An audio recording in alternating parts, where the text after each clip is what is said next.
Good morning, everyone. Good morning, sir. Good morning. Good morning. Good morning. तो कुछ लोग पूछ रहे हो सर सेंटर पे हो क्या? नहीं, मैं सेंटर पे नहीं हूँ, सेंटर पे आऊंगा लेक्चर के बाद। मैं घर पे हूँ। तो देखते हैं यहाँ पे हम लोग। तो बेसिकली हम लोग लास्ट क्लास में पढ़ रहे थे आयोनाइजेशन एनर्जी और उसका कुछ फैक्टर्स हम लोग पढ़ रहे थे। तो फर्स्ट फैक्टर कौन सा था, बताओ तुम लोग। Sides. साइज। सेकंड फैक्टर था Z effective. Z effective. Third factor कौन सा था? वो दो ही हुए थे। दो ही हुए थे। हम लोग थर्ड स्टार्ट करने वाले थे इलेक्ट्रॉनिक कॉन्फ़िगरेशन। मैंने हेडिंग डाला था बट उसको स्टार्ट करना था। तो थर्ड था इसमें इलेक्ट्रॉनिक कॉन्फ़िगरेशन।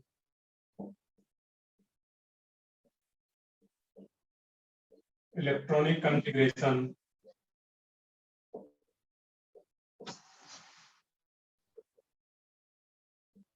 इलेक्ट्रॉनिक कॉन्फ़िगरेशन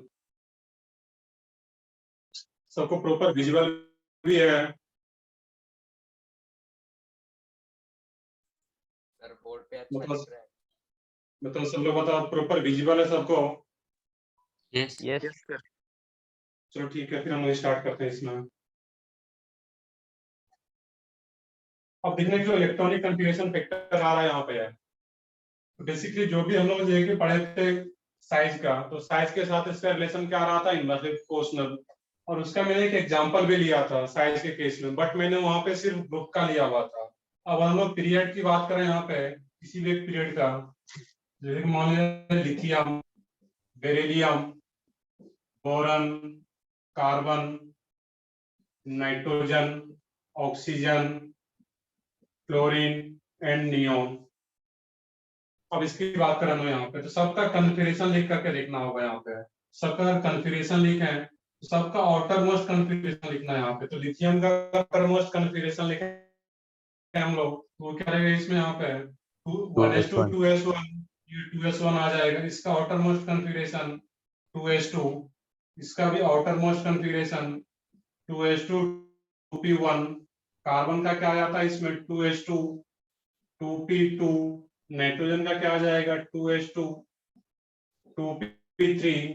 और ऑक्सीजन का क्या रहेगा इसमें यहाँ पे 2s2 2p4 का 2s2 2p5 एंड नियोन का 2s2 2p6। अब यहाँ पे देखना है इस केस में, अगर डिफिनेशन के अकॉर्डिंग देखोगे कि जो आयोनाइजेशन एनर्जी आ रहा था इस केस में, एक इलेक्ट्रॉन को यहाँ से बाहर करना होता है। और जब एक इलेक्ट्रॉन को बाहर करेंगे हम लोग इस केस में, उस केस में एनर्जी सबसे ज्यादा कहाँ पे आएगा, इसमें एनर्जी रिक्वायर्ड होगा सबसे ज्यादा। अब यहाँ पे नॉर्मल ट्रेंड की बात करें, यहाँ पे साइज के साथ रिलेट करें, तो लेफ्ट टू राइट अगर जा रहे हैं तो साइज क्या होता है उसमें डिक्रीज करता है। और जब साइज डिक्रीज कर रहा है तो आयोनाइजेशन एनर्जी क्या होना चाहिए इसमें यहाँ पे इंक्रीज करेगा। इंक्रीज करता भी है बट कुछ एक्सेप्शंस भी होते हैं उसमें, उसको देखना रहेगा यहाँ पे है। एक्सेप्शंस वाला पॉइंट कौन सा है यहाँ पे, उसको देखें अगर हम लोग यहाँ पे। अब देखना है कि जो है कि नियोन आ रहा है, तो नियोन क्या आ रहा है इसमें, इनर्ट गैस है। तो यहाँ से इलेक्ट्रॉन इजिली बाहर जाएगा या इजिली बाहर नहीं जाएगा, सोच सकते हो खुद से। इलेक्ट्रॉन अगर नियोन से, ये बिल्कुल एक इलेक्ट्रॉन नियोन से बाहर करना, तो यहाँ से इलेक्ट्रॉन इजिली बाहर नहीं जाएगा। फिर भी चाहते हैं कि हम इलेक्ट्रॉन यहाँ से बाहर जाए, यहाँ से ज्यादा एनर्जी देना होगा इस केस में। तो जो इलेक्ट्रॉनिक कॉन्फ़िगरेशन वाला फैक्टर है यहाँ पे, इसमें एक पॉइंट नोट भी करते हैं यहाँ पे कि हाफ फील्ड और फुल फील्ड इलेक्ट्रॉनिक कॉन्फ़िगरेशन, जो भी हाफ फील्ड या फुल फील्ड इलेक्ट्रॉनिक कॉन्फ़िगरेशन रहेगा इस केस में यहाँ पे आर स्टेबल। ये तो सबको पता है कि जो भी हाफ फील्ड या फुल फील्ड इलेक्ट्रॉनिक कॉन्फ़िगरेशन होता है वो क्या होता है, स्टेबल। और जो स्टेबल इलेक्ट्रॉनिक कॉन्फ़िगरेशन होगा उसका जो आयोनाइजेशन एनर्जी का वैल्यू होगा वो क्या होगा, हाई होगा वहां पे। सो यहीं पे लिख सकते हो, so value of ionisation energy, value of ionisation energy is high, value of ionisation energy is, I think अब प्रॉपर विजिबल है सबको। ये पॉइंट मैंने क्या लिखा, पहले इसको लिख लोगे, उसके बाद ये एग्जांपल पे आते हैं। हाफ फील्ड या full filled electronic configuration are stable, so value of ionisation energy is high. क्योंकि जो स्टेबल इलेक्ट्रॉनिक कन्फिगरेशन कंटेंट किया हुआ है, तो वहां से इलेक्ट्रॉन को बाहर करने में सबसे ज्यादा एनर्जी रिक्वायर्ड होगा। अब यहाँ पे देखते हैं इसका ऑर्डर। तो सबसे पहले हम बात करते हैं यहाँ पे IE1। IE1 का मीनिंग क्या है इसमें? First ionisation energy. That mean सबसे एक एक इलेक्ट्रॉन बाहर होगा, और जब एक एक इलेक्ट्रॉन ही बाहर करेंगे इस केस में, तो सबसे ज्यादा जो वैल्यू आता है IE1 का, वो किसके लिए रहेगा? यहाँ पे खुद से सोच सकते हो, नियॉन। कंप्लीटली फुल फील्ड है ये, और यहाँ से इलेक्ट्रॉन बाहर करने में सबसे ज्यादा एनर्जी रिक्वायर्ड होगा, दैट मीन्स नियॉन। ये क्या आता है यहाँ पे? नियॉन। देन अब यहाँ पे देखना है कि ऑक्सीजन और फ्लोरीन। तो फ्लोरीन और हम लोग रिलेशन पढ़े थे जेड इफेक्टिव। तो जेड इफेक्टिव की बात करें तो ऑक्सीजन एंड फ्लोरीन में जेड इफेक्टिव किसका ज्यादा होगा? फ्लोरीन। फ्लोरीन पढ़े हुए थे, सही है बिल्कुल सब लोगों का, कि जब लेफ्ट टू राइट जाते हैं, और कोशिश करो जिनका भी जो डाउट हो तो प्रॉपर पूछो यहाँ पे, क्योंकि इसमें चैट बॉक्स जो चैट में बता दो, उसमें थोड़ा सा मुश्किल होता है, मुझे बार बार देखना रहेगा। तो जो भी डाउट है वो सिंपली अनम्यूट करके बोल करके पूछ सकते हैं यहाँ पे। तो ऑक्सीजन एंड फ्लोरीन में जो जेड इफेक्टिव होता है यहाँ पे, वो क्या रहेगा? फ्लोरीन का ज्यादा रहेगा। तभी तो लोग बोलते हैं कि लेफ्ट टू राइट जाते हैं तो साइज क्या होता है वहां पे? डिक्रीज करता है due to increasing effective nuclear charge. तो फ्लोरीन का जो इफेक्टिव न्यूक्लियर चार्ज है वो ज्यादा है, और फ्लोरीन का इफेक्टिव न्यूक्लियर चार्ज ज्यादा होने के चलते इसका फिर आयोनाइजेशन एनर्जी क्या होगा? मोर रहेगा। तो नियॉन के बाद क्या आ जाएगा यहाँ पे? फ्लोरीन। अब देखना कि फ्लोरीन के बाद क्या रहेगा? ऑक्सीजन। बट वहां पे उससे पहले देखना है इस केस में क्या आ रहा था यहाँ पे तुम्हारा? Nitrogen and oxygen. ऑक्सीजन में तो ठीक है कि ऑक्सीजन का जेड इफेक्टिव ज्यादा रहेगा नाइट्रोजन से, बट नाइट्रोजन का अगर कन्फिगरेशन की बात करोगे, इसमें 2p3 आ रहा है, और p ऑर्बिटल में मैक्सिमम कितने इलेक्ट्रॉन आ सकता है? 6। तो यहाँ पे कितना आ रहा है? 3 दिया हुआ है, 2p3। दैट हम इसको बोल सकते हैं कि ये हाफ इलेक्ट्रॉनिक कन्फिगरेशन है। ये जो कन्फिगरेशन आ रहा है नाइट्रोजन का, ये क्या होता है इसमें? Half field. और जो हाफ फील्ड या full filled electronic configuration content किया हुआ है, तो उसका आयोनाइजेशन एनर्जी का वैल्यू क्या होता है? हाई। यहाँ पे जो नाइट्रोजन और ऑक्सीजन है, तो सिंपली जेड इफेक्टिव वाले फैक्टर से ऑक्सीजन का ज्यादा होना चाहिए था, बट इसमें नाइट्रोजन का हाफ फील्ड वाला फैक्टर भी आ रहा है, इलेक्ट्रॉनिक कन्फिगरेशन वाला फैक्टर भी। तो जिसके चलते जो नाइट्रोजन का होता है हाफ फील्ड स्टेबल होने के चलते इसका आयोनाइजेशन एनर्जी का वैल्यू ज्यादा होता है ऑक्सीजन से। दैट मीन्स यहाँ पे नाइट्रोजन का ज्यादा रहेगा ऑक्सीजन से। अब यहाँ पे क्या होता है? सिर्फ नाइट्रोजन का ही ज्यादा रहेगा, मतलब ऑक्सीजन से ही ज्यादा होता है नाइट्रोजन का। क्योंकि अब बोलो सर फ्लोरीन से भी ज्यादा क्यों नहीं हो गया? तो फ्लोरीन का जो जेड इफेक्टिव होता है वो ओवरऑल बहुत ज्यादा रहेगा। तो सिर्फ यहाँ पे नाइट्रोजन और ऑक्सीजन में ही चेंज आता है। यहाँ नाइट्रोजन का आयोनाइजेशन एनर्जी का वैल्यू ज्यादा देन ऑक्सीजन।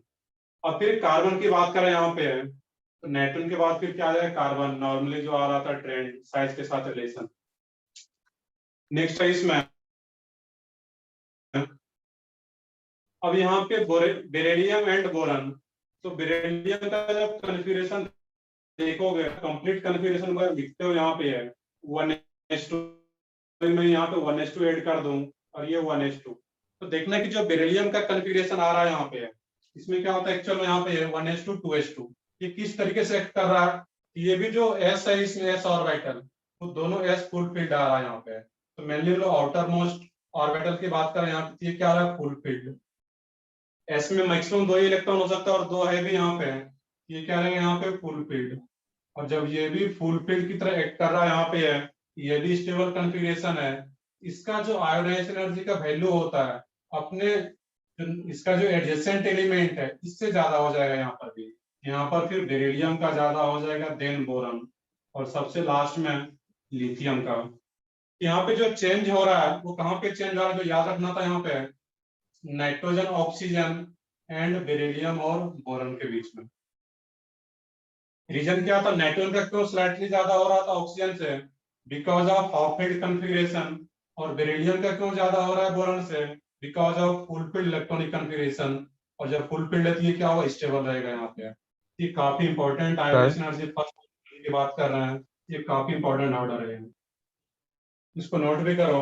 ये जो एलिमेंट ले रहे हैं हम लोग किस पीरियड का एलिमेंट है? Lithium, beryllium, boron. सोच के बताओ कोई एक। Sir third period. थर्ड या second? Second second. Second period. ये क्या रहेगा? Second period. पीरियड नंबर कैसे निकालते हैं हम लोग तो ऑलरेडी देख चुके हैं हम लोग। ये क्या रहेगा यहाँ पे तुम्हारा? Second period. इसको नोट करो। और यही सर। सेम एग्जांपल एक और किया जाए यहाँ पे। Sodium, sir. Magnesium, aluminium, silicon, phosphorus, sulphur, chlorine, argon. इसमें भी IU1 का वैल्यू बताना है, फर्स्ट आयोनाइजेशन एनर्जी। ऑर्डर क्या रहेगा यहाँ पे? सर हाँ बताओ। सर बोरॉन के पहले लिथियम आना चाहिए ना? तो लिथियम अब यहाँ पे इस केस में हाफ फील्ड नहीं देखते हैं। इसका रीजन एक ये भी है कि 2s के केस में हाफ फील्ड नहीं देखते हैं, क्योंकि जैसे इसका एक इलेक्ट्रॉन बाहर जाता है, ये 1s2 है यहाँ पे है, तो एक इलेक्ट्रॉन बाहर जाने के बाद ये 1s2 का कन्फिगरेशन ऑप्टेन कर लेगा। और 1s2 कन्फिगरेशन किसका होता है? हीलियम का। तो एक इलेक्ट्रॉन जैसे बाहर जाएगा यहाँ पे तो ये हीलियम का कन्फिगरेशन ऑप्टेन कर लेगा। इस एक इलेक्ट्रॉन बाहर जाने के बाद ये स्टेबल बनता है यहाँ पे। दैट मीन्स लिथियम का एक इलेक्ट्रॉन इजीली बाहर जाना चाहेगा यहाँ पे। क्लियर है? सर। इस तो यहाँ पे ये फैक्टर देखते हैं हाफ फील्ड, फुल फील्ड, क्योंकि एक इलेक्ट्रॉन बाहर जाने के बाद ये बहुत ज्यादा स्टेबल कन्फिगरेशन बन रहा होता है यहाँ पे।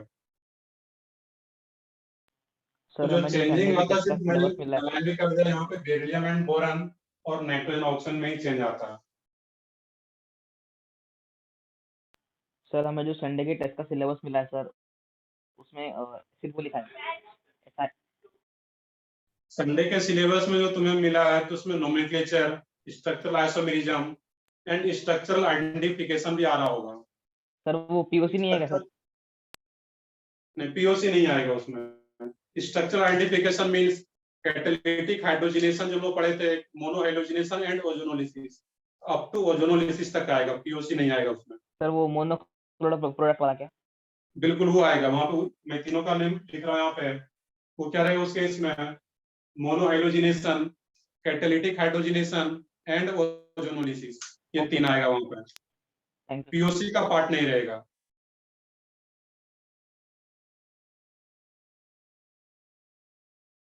इसको कॉपी करो तो जल्दी से। बोर्ड के लेफ्ट साइड का पार्ट थोड़ा सा कट रहा है।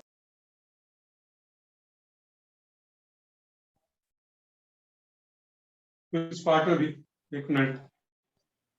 वो जहाँ आपने लिखा है ना सेकंड पीरियड है, वो कट रहा ओके ठीक है, यहाँ पे ये अगर आ रहा है तो खुद से ये अगर कट रहा है यहाँ पे, ये अंडरस्टूड है कि सेकंड पीरियड का एलिमेंट है। ये नहीं भी अगर लिख रहा हूँ मैं, है। Yes, sir.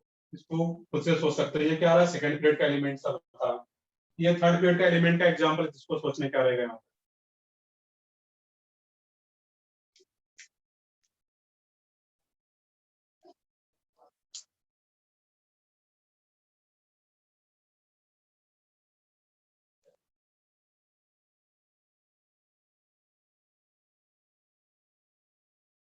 अब इसमें एक ये क्वेश्चन नहीं है। मैंने कार्बन का कॉन्फ़िगरेशन ऊपर लिख दिया कि नीचे स्पेस कम था यहाँ पे, इसका ऊपर लिखो 2s2 2p2 या नीचे 2s2 2p2 लिखो, वो सेम है। ये कोई क्वेश्चन नहीं है, वो कहीं भी लिख सकते हो।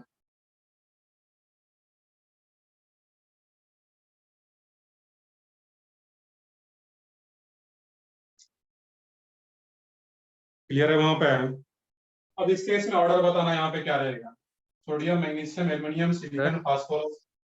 यहाँ पर भी सेम। मैं दोबारा सबका कन्फिगरेशन नहीं लिख रहा हूँ, तुम लोग खुद से लिख करके देख सकते हो। एग्जैक्टली सेम ऑर्डर आएगा जो सेकंड पीरियड के लिए आ रहा था। सबसे ज्यादा इसमें किसके लिए रहेगा? Argon, then chlorine. Phosphorus sulphur में किसका ज्यादा होगा? Phosphorus. फास्फोरस। सही है, क्योंकि फास्फोरस का भी जब कन्फिगरेशन लिखोगे, आउटर मोस्ट कन्फिगरेशन उसका क्या आ जाएगा? 3s। इसमें 2s2 2p3 आ रहा था, और इस केस में क्या आता? 3s2 3p3, ये भी हाफ फील्ड हो जाता। तो देन फास्फोरस, सल्फर। अब क्या होगा यहाँ पे? सिलिकॉन, इसमें कोई एक्सेप्शन नहीं है यहाँ पे।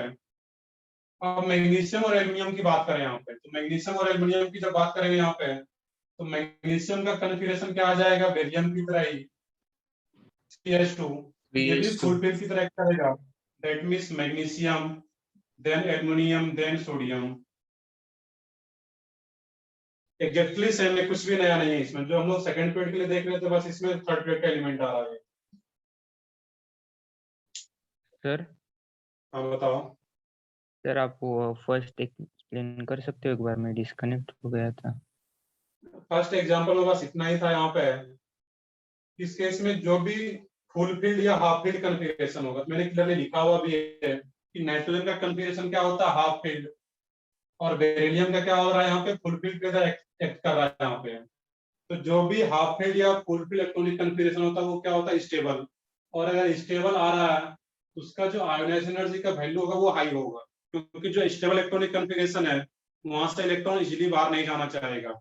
फिर भी वहां से इलेक्ट्रॉन को बाहर करें तो वहां पे ज्यादा एनर्जी रिक्वायर्ड होता है, और ज्यादा energy required that means ionisation energy का वैल्यू ज्यादा हो पाएगा वहां पे। तो यहाँ पे जो नाइट्रोजन एंड ऑक्सीजन है सिर्फ वहां पे चेंजिंग हो रहा है, क्योंकि नाइट्रोजन हाफ फील्ड होता है, जिसके चलते अपने एडजेसेंट वाले एटम्स है उसका आयोनाइजेशन एनर्जी ज्यादा रहेगा। ज्यादा तो ये नहीं कि बहुत ज्यादा हो जाए, बस अपने एडजेसेंट वाले एटम से ज्यादा रहेगा। और बेरिलियम और बोरॉन में भी क्या रहेगा यहाँ पे, बेरिलियम का आयोनाइजेशन एनर्जी का वैल्यू मोर होता है, क्योंकि यहाँ पे फुल फील्ड की तरह कर रहा है, जिसके चलते बोरॉन से इसका क्या रहेगा, स्लाइटली ज्यादा हो पाता बेरिलियम का। और वही सेम जो कि सेकंड पीरियड में आ रहा था वही सेम थर्ड पीरियड के लिए भी आ रहा है यहाँ पे, जिसमें चेंजिंग आ रहा था phosphorus, sulphur and magnesium, aluminium. ये हम लोग यस किसकी सर। बात कर रहे हैं यहाँ पे, I1 का, फर्स्ट आयन एनर्जी की बात कर रहे हैं यहाँ पे हम लोग। Yes sir, thank you sir. Sir हाँ बताओ। सर वो हाफ फिल मतलब जो शेल होगी उसकी कैपेसिटी की हाफ ना सर, मतलब। बिल्कुल हाफ फील्ड, मतलब मैंने एक्सप्लेन किया भी था कि p ऑर्बिटल मैक्सिमम 6 हो सकता है, यहाँ पे क्या आ रहा है 3 आ रहा है, that means half field. Yes sir, thank you तो सर। तुम ये भी बता सकते हो तुम लोग जो कि p ऑर्बिटल इलेक्ट्रॉन फिलअप करते हैं हम लोग इस टाइप से, इसमें जो इलेक्ट्रॉन फिलअप करते हैं ये किस रूल के अकॉर्डिंग इलेक्ट्रॉन फिलअप होता है, कुछ याद हो? इसमें जो ऑर्बिटल में हम लोग एक एक इलेक्ट्रॉन पहले फिलअप कर रहे हैं, ये किस रूल के अकॉर्डिंग इलेक्ट्रॉन का फिलअप होता है यहाँ पे, ऐसा कुछ हाँ पढ़े जी, तुम लोग? सिमेट्रिक। सही यस है, बिल्कुल सही है। ये क्या होता है, हुड्स और रूल के अकॉर्डिंग। तो पहले एक एक इलेक्ट्रॉन जाएगा, देन पेयरिंग स्टार्ट होता है। यहाँ पे जितना भी ऑर्बिटल है उसमें एक एक इलेक्ट्रॉन है, दैट मींस क्या बोलता है, हाफ फील्ड। बाकी इतना तो सोच सकता है इसमें क्या रहेगा। तो ठीक है, आगे बढ़ते हैं फिर हम लोग इसमें यहाँ पे।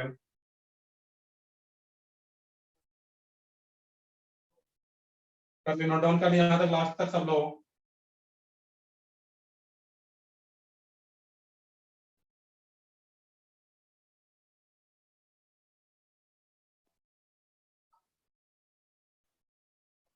अब देखना इसी में, इसमें हम लोग क्या निकाले थे, I1 की वैल्यू की बात कर रहे थे। देखते हैं इसी में फिर IE2 भी देखना है यहाँ पे, तो कैसे रहेगा तो चेक करते हैं अभी।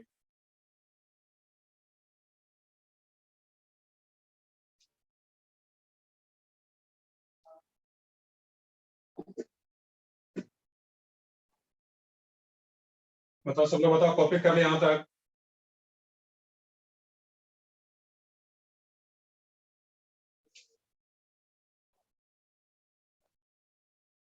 तो ठीक है, आगे बढ़ते हैं फिर हम लोग। मैं सिर्फ नीचे वाला पार्ट इरेज कर रहा हूँ यहाँ पे है, जो थर्ड पेड का एलिमेंट का आ रहा था यहाँ पे, क्योंकि इसी में कुछ और मुझे I2 भी देखना है यहाँ पे। मैं सिर्फ इस पार्ट को इरेज कर रहा हूँ अभी। अब मुझे देखना है कि जो सेकेंड पीरियड का एलिमेंट है, इसी एग्जांपल में मुझे I2 का वैल्यू बताना है। I2 means second ionization energy का वैल्यू की बात करते हैं यहाँ पे। तो सेकेंड आयोनाइजेशन एनर्जी की बात जब करेंगे तो इसका मीनिंग क्या है यहाँ पे, कि सब में से एक एक इलेक्ट्रॉन ऑलरेडी बाहर जा चुका है। I2 का मीनिंग क्या है यहाँ पे, कि सेकेंड इलेक्ट्रॉन बाहर करना है। यहाँ पे I2 के लिए क्या करेंगे हम लोग, सबसे पहले जब I2 निकालना होगा यहाँ पे, तो सबसे पहले हम लोग एज्यूम करके चलेंगे एक एक इलेक्ट्रॉन ऑलरेडी बाहर जा चुका है। और जब लिथियम से एक इलेक्ट्रॉन बाहर चला जाएगा ऑलरेडी, तो वो क्या बन जाएगा वहां पे, Li plus, B plus, B plus, C plus, N plus, O plus, F plus और Ne प्लस, ऐसा कुछ आ रहा होगा यहाँ पे है। जितना भी सेकंड वर्ड का एलिमेंट था, I2 निकाल, I2 के लिए एक इलेक्ट्रॉन ऑलरेडी बाहर जा चुका होगा, देन हम लोग अभी I2 की बात करेंगे यहाँ पे। अब इसमें से सबका कन्फिगरेशन लिखना है यहाँ पे, तो खुद से तुम लोग ट्राई करो इसका कन्फिगरेशन क्या आ रहा है यहाँ पे सबका। Li प्लस का कन्फिगरेशन क्या होगा, इसका जब कन्फिगरेशन लिखो ये क्या रहेगा, सिंपली 1s2। इसका कन्फिगरेशन क्या आ जाता है तुम्हारा, 1s2 2s1। B प्लस का क्या रहेगा इसमें, 1s2 2s2। C प्लस का मैं फिर ऊपर लिख रहा हूँ, तो ऊपर लिखने मतलब कहीं भी लिखो कन्फिगरेशन है वो, ये क्या आ जाता है, सिर्फ आउटर मोस्ट में अगर लिखूं तो 2s2 2p1। N प्लस की बात करें तो ये क्या आ जाएगा यहाँ पे, 2s2 2p2 1s2 अंडरस्टूड है। O प्लस का क्या आ जाएगा, 2s2 2p3। F प्लस का क्या हो जाएगा, 2s2 2p4। और Ne प्लस का क्या रहेगा, 2p5। वैसे जो निकेल से नियॉन इलेक्ट्रॉन बाहर जाता ही नहीं है, फिर भी एज्यूम करके चलते हैं कि इलेक्ट्रॉन बाहर अगर चला गया तो उसके बाद कन्फिगरेशन क्या रहेगा इसका, 2s2 2p5। ये कन्फिगरेशन लिखो और सोच के बताना है इसमें कि हाफ फील्ड कौन सा और फुल फील्ड कौन सा आ रहा है यहाँ पे। इसको कॉपी भी करो, इसको सोचो वहां पे अब इसमें ऑर्डर क्या आना चाहिए, यहाँ पे खुद से ट्राई कर सकते हो।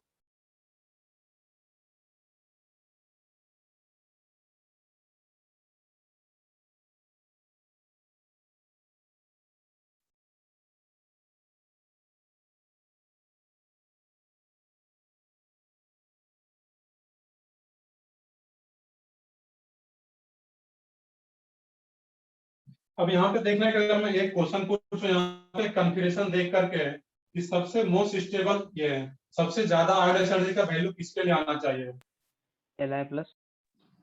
बिल्कुल करेक्ट है। वो क्या रहेगा, Li प्लस, क्योंकि Li प्लस का जो कन्फिगरेशन आ गया वो किसका कन्फिगरेशन ऑप्टेन कर चुका है, हीलियम का 1s2। नियम ये इनर्ट गैस का कन्फिगरेशन ऑप्टेन कर लिया है, यहाँ से इलेक्ट्रॉन बाहर निकालना बहुत ही यहाँ पे मुश्किल होगा। दैट मींस यहाँ पे सबसे ज्यादा आयन एनर्जी का वैल्यू रहेगा यहाँ पे Li प्लस। Li प्लस के बाद देखना यहाँ पे है B प्लस।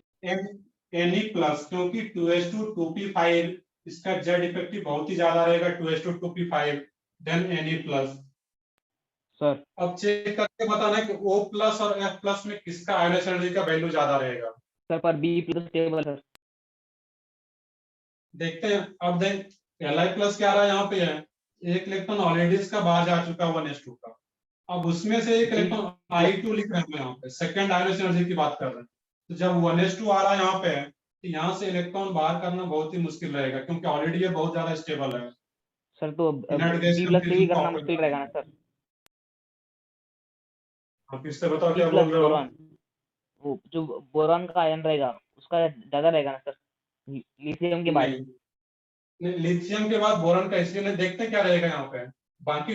अब यहाँ पे ये 2s1 है, जब इसका एक इलेक्ट्रॉन बाहर जाएगा तब वो इलेक्ट्रॉनिक कन्फिगरेशन को स्टेबल कर पाएगा वहां पे, यहाँ से इलेक्ट्रॉन इजीली लिथियम नहीं बाहर सर, जाना बोरॉन। चाहेगा। बोरॉन, अब देखते हैं बोरॉन का क्या रहेगा यहाँ पे, 1s2 2s2 जब 1, और बाकी फैक्टर भी देखना है यहाँ पे। लेकिन मैंने ऊपर बताया था कैसा नहीं कि सिर्फ ये फुल फील्ड है इसका सबसे ज्यादा हो रहा था, बाकी तो इससे आगे आ रहा था यहाँ पे। तो जेड इफेक्टिव भी अपना काम करेगा यहाँ पे, क्लियर है। और जब जेड इफेक्टिव भी अपना काम करता है तो देन Li प्लस के बाद क्या हो जाएगा, Ne प्लस, क्योंकि इसका जेड इफेक्टिव बहुत ज्यादा रहेगा यहाँ पे। अब O प्लस और F प्लस, यहाँ पे जब देखते हैं तो हम लोग कहाँ पे एक्सेप्शन आता है, जेड एडजेसेंट वाले में आएगा। यहाँ पे क्या रहेगा, O प्लस और F प्लस में, O प्लस का कन्फिगरेशन क्या रहा है तुम्हारा इसमें 2p3, ये हाफ फील्ड आ रहा है यहाँ पे, जबकि ये 2p4 आ रहा है। तब O प्लस और F प्लस में जब कंपेयर करेंगे, यहाँ पे O प्लस का आयोनाइज एनर्जी का वैल्यू ज्यादा रहेगा F प्लस से। क्यों, क्योंकि O प्लस का कन्फिगरेशन क्या आ रहा है, हाफ फील्ड 2p3 आ रहा है यहाँ पे। अब कंपेयर करते हैं यहाँ पे N प्लस और C प्लस, N प्लस का यहाँ पे क्या रहेगा, ज्यादा ही रहेगा। चेंज कहाँ पे आएगा, अब यहाँ पे B plus and C plus में।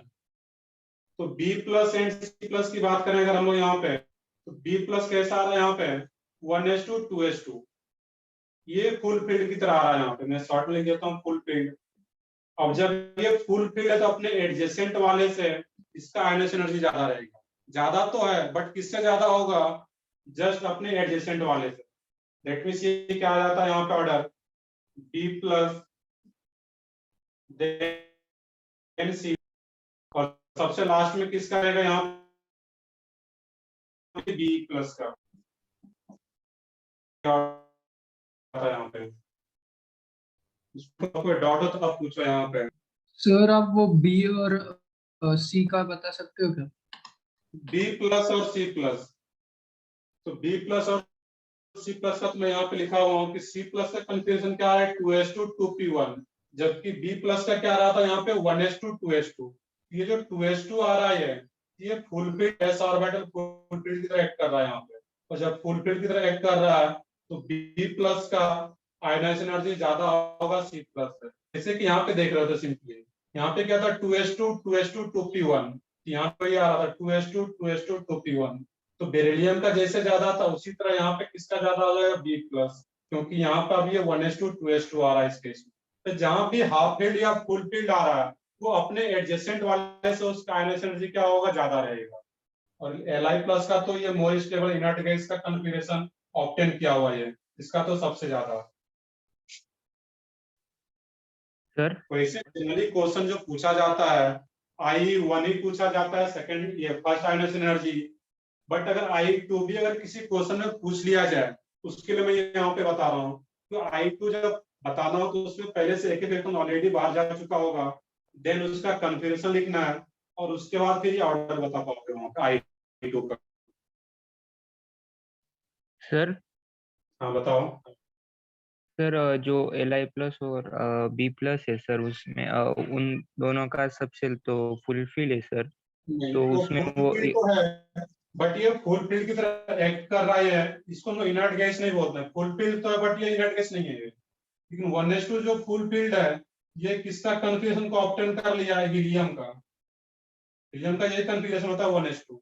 और हीलियम क्या होता है, इनर्ट गैस है, बहुत ज्यादा स्टेबल है, और बहुत ज्यादा स्टेबल होने के चलते L प्लस का आयनाइजेशन एनर्जी का वैल्यू सबसे ज्यादा। क्लियर है, ये फुल फील्ड की यस तरह एक्ट सर। कर रहा है यहाँ पे, बट ये completely full field inert gas है, वहां से इलेक्ट्रॉन को बाहर करना बहुत मुश्किल होगा वहां पे। दैट मींस उसका आयनाइजेशन एनर्जी का वैल्यू सबसे ज्यादा। सर यस सर, थैंक हाँ बताओ।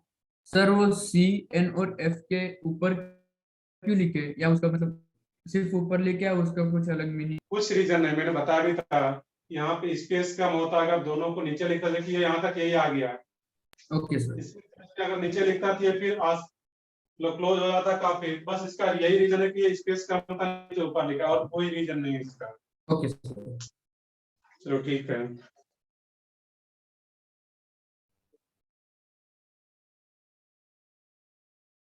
तो कॉपी करो इसको भी जल्दी से, ये काफी इंपॉर्टेंट है। थोड़ा सा अगर अच्छा क्वेश्चन रहेगा तो उसमें I2 भी पूछा जा सकता है, और यही सेम तरीके से थर्ड पीरियड एलिमेंट के लिए भी कर सकते हो, उसके लिए मैं अलग से नहीं बता रहा हूँ। I2 अगर थर्ड पीरियड एलिमेंट के लिए भी पूछा जाए तो सेम तरीके से कर सकते हो। लो कॉपी करो इसको जैसे।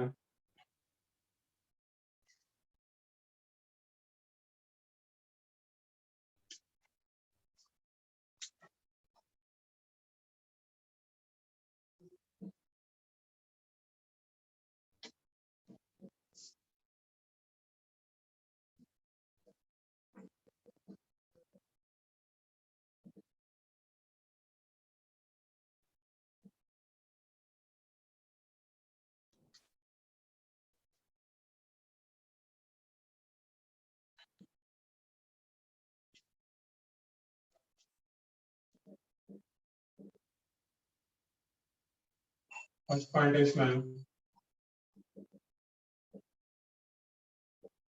Highest ionisation energy in whole period table. अब यहाँ पे सोच के तुम खुद से भी बता सकते हो कि पूरे पीरियड टेबल में सबसे हाईएस्ट आयोनाइजेशन एनर्जी की वैल्यू किस, और सिर्फ आयोनाइजेशन एनर्जी लिखा रहा है। देखते हो वहां पे सिर्फ आयोनाइजेशन एनर्जी लिखा रहा है, इसका मतलब किसकी बात किया जा रहा है, फर्स्ट आयोनाइजेशन I1 एनर्जी की बात किया जा रहा है यहाँ पे। तो पूरे जितना भी आ रहा था तो सबसे ज्यादा किसका होता है वहां पे नियर ये हीलियम इनर्ट गैस का, नोबल गैस का। अब उस नोबल गैस में भी किसका सबसे ज्यादा रहेगा? हीलियम का हीलियम का। साइज के साथ उसको रेट करते हैं तो हीलियम का क्या रहेगा सबसे ज्यादा। ये पॉइंट भी याद रखना है कि पूरे पीरियोडिक टेबल में सबसे ज्यादा जो आयोनाइजेशन एनर्जी का वैल्यू रहेगा वो किसका रहता है? हीलियम का। नहीं, अब यहाँ पे देखना है कि एक क्वेश्चन आ रहा है सर जेड इफेक्टिव और हाफ ये इलेक्ट्रॉनिक कंफर्मेशन वाला फैक्टर कब देखेंगे। तो जेड इफेक्टिव तो अपना काम करता ही है। जो हाफ फील्ड और फुल फील्ड है वो जस्ट एडजेसेंट वाले एलिमेंट के लिए होता है। ऑक्सीजन का ज्यादा होना चाहिए था जेड इफेक्टिव के कारण, बट नाइट्रोजन का फुल फील्ड ये हाफ फील्ड होने के चलते नाइट्रोजन का ज्यादा आ रहा है। दोनों फैक्टर देखते हैं, जेड इफेक्टिव और हाफ फील्ड और फुल फील्ड। तो फुल फील्ड और हाफ फील्ड जो फैक्टर होता है वो जस्ट एडजेसेंट वाले एटम से ज्यादा के लिए होता है वहां पे। तो नाइट्रोजन का हाफ फील्ड होने के चलते ज्यादा हो रहा है आयन एनर्जी। किससे ज्यादा है? अपने जस्ट एडजेसेंट वाले जो ऑक्सीजन है, ऑक्सीजन से जस्ट ज्यादा हो रहा है वहां पे। हाँ बताओ, जस्ट कुछ पूछ रहे हो? सर अभी ये तो हमने पीरियोडिक टेबल में बोला सर, पर आयंस में Li प्लस का ज्यादा होगा क्या?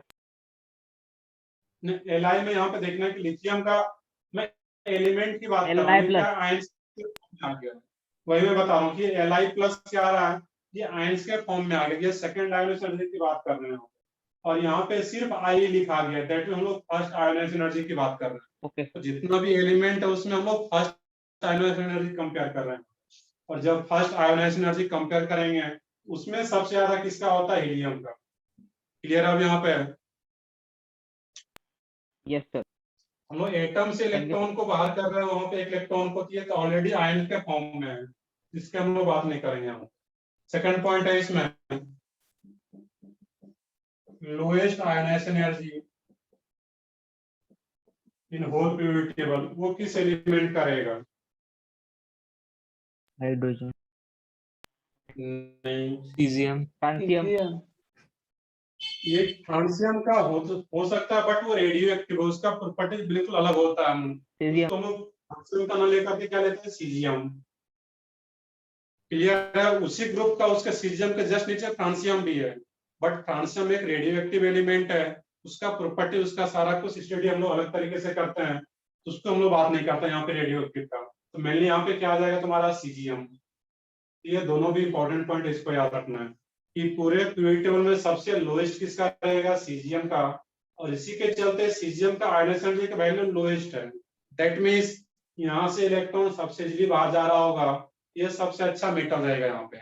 और जिसके चलते इसको फोटो इलेक्ट्रिक इफेक्ट में यूज किया जाता है यहाँ पे सीजियम को। नेक्स्ट है इसमें। सर हाँ बताओ। सर वो सीजियम का क्यों होता है लोएस्ट? मैंने बता रखा है यहाँ पे है। अब देखोगे अगर अपने रेस्पेक्टिव पीरियड की बात करें यहाँ पे है, और हम लोग जब सिर्फ आई बोला जा रहा है दैट मींस आई वन की बात किया जा रहा है, ये याद रखना है सबसे पहले। तो अपने रेस्पेक्टिव पीरियड में जैसे कि हम लोग देख रहे थे अभी सेकंड पीरियड, उसमें सबसे ज्यादा किसका आ रहा था आयोनाइजेशन एनर्जी का वैल्यू? नियॉन का। और सबसे कम किसका था? ग्रुप वन के एलिमेंट का, अल्कली मेटल का, लिथियम का। उसी तरीके से यहाँ पे याद रखना है कि जो अल्कली मेटल्स होता है तो अपने रेस्पेक्टिव पीरियड में उसका आयोनाइजेशन एनर्जी का वैल्यू सबसे लेस होता है, और जो नोबल गैस होता है उसका मैक्सिमम होता है अपने रेस्पेक्टिव पीरियड में। अब जब ग्रुप वन का एलिमेंट का कम हो जाता है, अब इसमें लोग कंपेयर किए हुए थे lithium, sodium, potassium, rubidium, caesium. इसमें आयोनाइजेशन एनर्जी का ऑर्डर क्या था? साइज वाले फैक्टर में जाकर के देखो वहां पे। तो साइज वाले फैक्टर में जाकर के देखोगे वहां पे सीजियम का आयोनाइजेशन एनर्जी सबसे कम आ रहा था। और जब सीजियम का सबसे कम आ रहा था तो रेस्पेक्टिव पीरियड में इसका सबसे कम है, और इस पांच में भी सबसे कम किसका रहेगा? सीजियम का। दैट मींस वो क्या आ जाता है यहाँ पे? सीजियम। क्लियर है अब यहाँ पे? चलो ठीक है, आगे देखते हैं फिर हम लोग इसमें।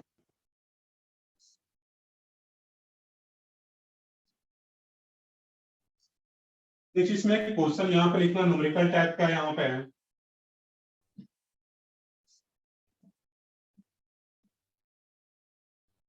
The IU1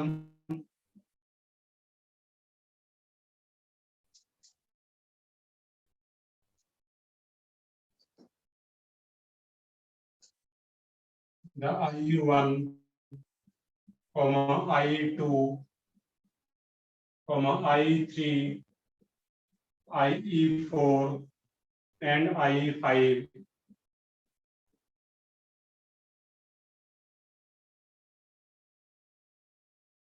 सभी सबको इसमें the value of IE1, the value of IE1, I2, I3, IE5 are 7.1 electron volt, 14.3 electron volt, 30 electron volt,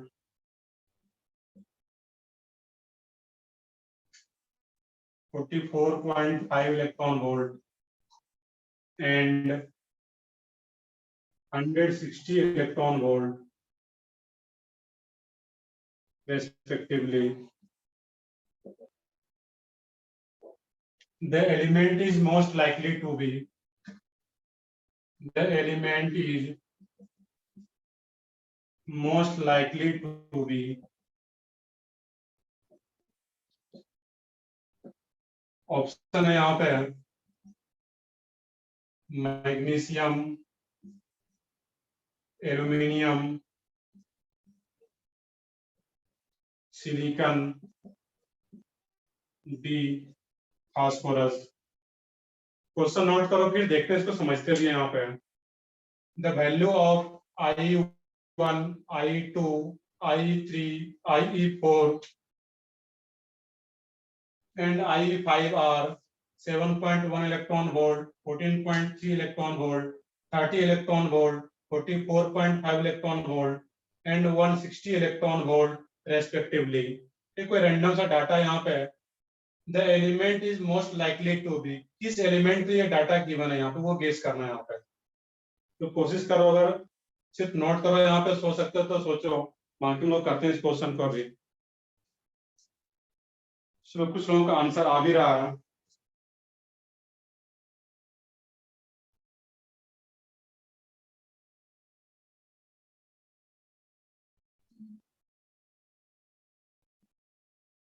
तो बाकी लोग भी बताओ क्या रहेगा इसमें।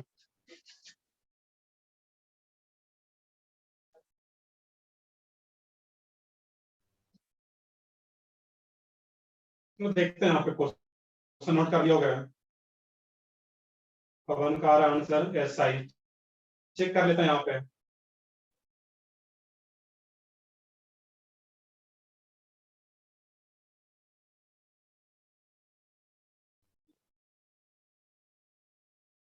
तो देखते हैं यहाँ पे, अब इसका मीनिंग क्या यहाँ पे है, ध्यान से देखना है कि IU1 इसमें वैल्यू क्या हुआ 7.1, सेकंड वैल्यू क्या दिया हुआ इसमें 14.3 इलेक्ट्रॉन वोल्ट, 30 इलेक्ट्रॉन वोल्ट।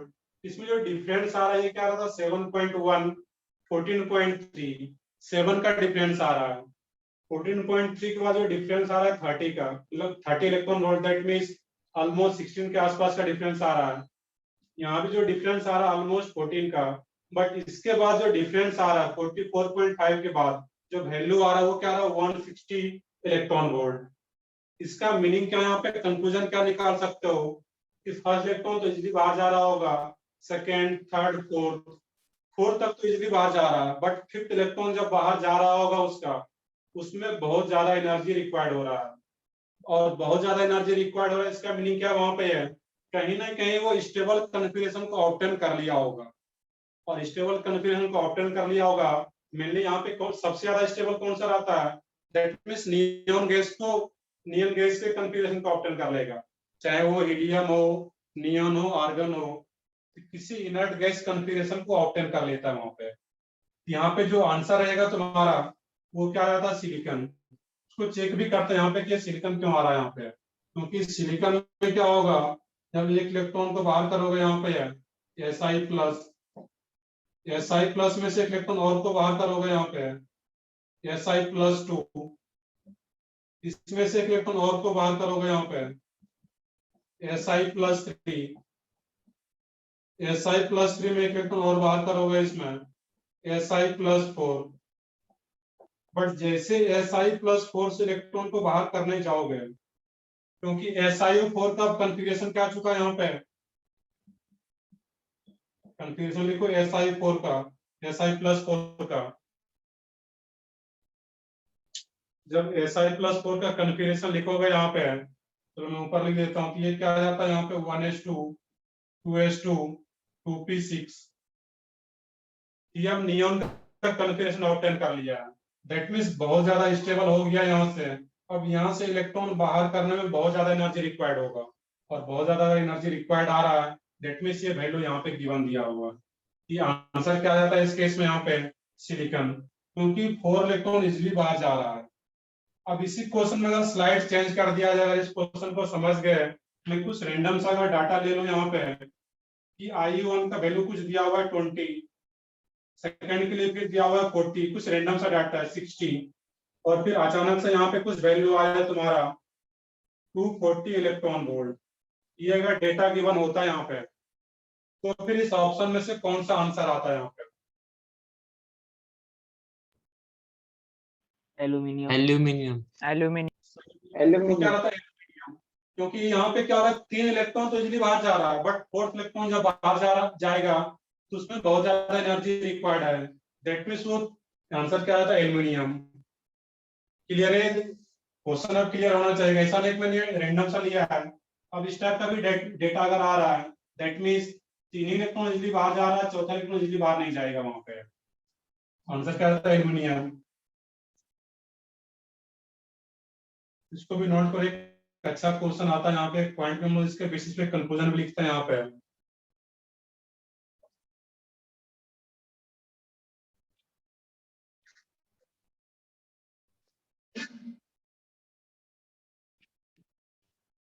तो वैल्यू ऐसा गिवन रहेगा, तुम्हें दिख जाएगा कि सडन जंप हो रहा है एनर्जी का। इसको वर्ड भी क्या यूज करते हैं, एनर्जी का सडन जंप हो रहा है यहाँ पे। और एनर्जी का सडन जंप कब होता है, जब स्टेबल इलेक्ट्रॉनिक कॉन्फ़िगरेशन हो, लाइक कोई इनर्ट गैस कॉन्फ़िगरेशन को ऑब्टेन किया हुआ है, तो वहां पे एनर्जी का सडन जंप हो जाता है। दैट मीन बहुत ज्यादा एनर्जी रिक्वायर्ड होता है वहां पे।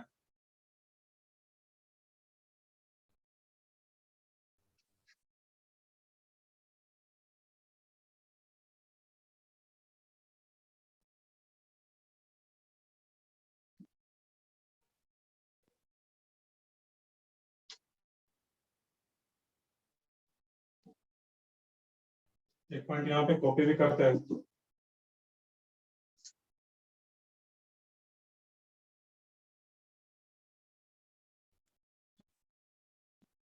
A sudden jump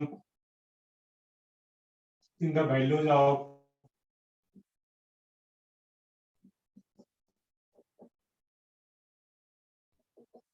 successive ionization energy gives the idea of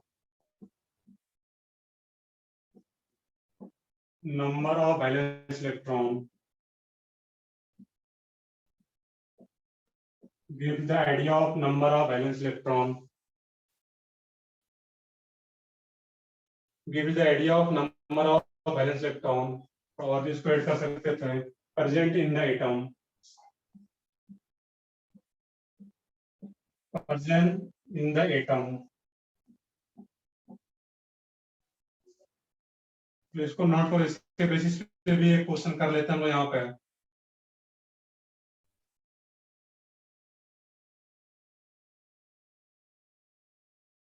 बिल्कुल यहाँ पे क्या होगा कि कितने इलेक्ट्रॉन बाहर जाने के बाद वो इनर्ट गैस कॉन्फ़िगरेशन को ऑब्टेन कर रहा है। यहाँ पे अगर 4 के बाद सडन जंप हो रहा है एनर्जी का, दैट मींस 4 इलेक्ट्रॉन तो इजीली बाहर जा रहा होगा, बट 5वां इलेक्ट्रॉन इजीली बाहर नहीं जाएगा। तो 4 इलेक्ट्रॉन किस ऑप्शन से इजीली बाहर जाएगा, सिलिकॉन से। जहां भी वहां 4, यहाँ पे मैंने एक क्वेश्चन भी लिया था, अगर 3 के बाद सडन जंप हो रहा है एनर्जी का, दैट मींस 3 इलेक्ट्रॉन इजीली बाहर जा पा रहा है।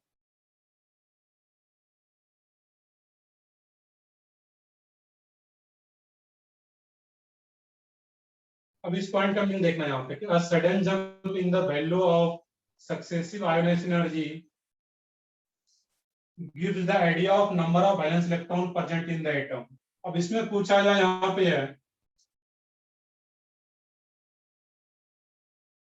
ये जो एलिमेंट का जिसके लिए की वैल्यू गिवन है यहाँ पे है, उसमें नंबर ऑफ बैलेंस इलेक्ट्रॉन क्या रहेगा, इसी क्वेश्चन में यहाँ पे पूछा जाए कि नंबर ऑफ बैलेंस इलेक्ट्रॉन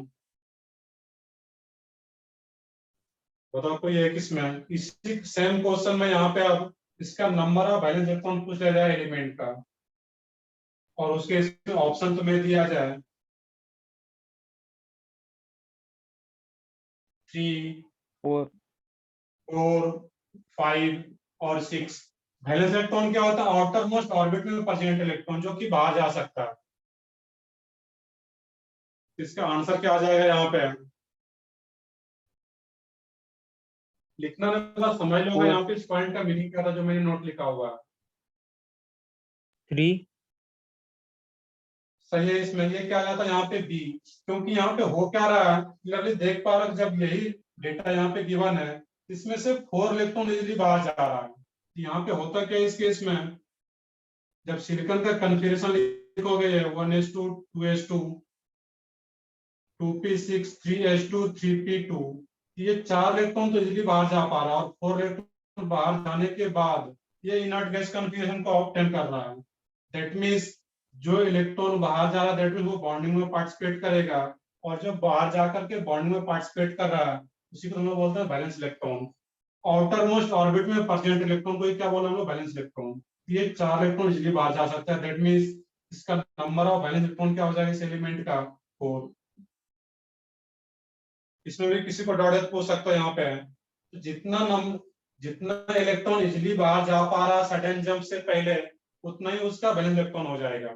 इस केस में अगर पूछा जाता डेटा अगर ये गिवन होता 20 40 60 और 240 इलेक्ट्रॉन वोल्ट, इसमें नंबर ऑफ बैलेंस इलेक्ट्रॉन कितना प्रेजेंट होगा इस एलिमेंट में, 3 इसका भी ये डेटा है। सही है, वो क्या रहा था यहाँ पे 3, इस केस में नंबर ऑफ इलेक्ट्रॉन क्या आ जाता है यहाँ पे 3। क्लियर है सब लोग को यहाँ पे, किस तरीके से सोचना है यहाँ पे। तो ठीक है आगे बढ़ते हैं फिर हम यहाँ पे। Sir 1 minute. तो ठीक है, ऊपर का पॉइंट मैं अभी इरेज नहीं कर रहा हूँ, कॉपी कर लो उसको।